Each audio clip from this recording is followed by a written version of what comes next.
আমি আজ আপনাদের সামনে ফরক করে বলতে পারি, আমার এই বাংলাদেশের আওয়ামী লীগ ইসলাম বিরোধী নয়।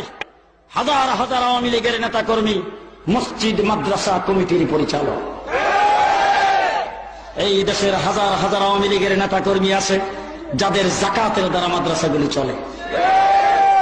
মুসলমানেরা, আওয়ামী লীগের নেতা বঙ্গবন্ধু শেখ মুজিবুর রহমান দেশ স্বাধীনের পরে ওআইসি সম্মেলনে যোগদান করে সর্বপ্রথম আমার এই দেশকে বিশ্বের মানচিত্রে দ্বিতীয় বৃহত্তম মুসলিম দেশ বলে ঘোষণা করেছেন।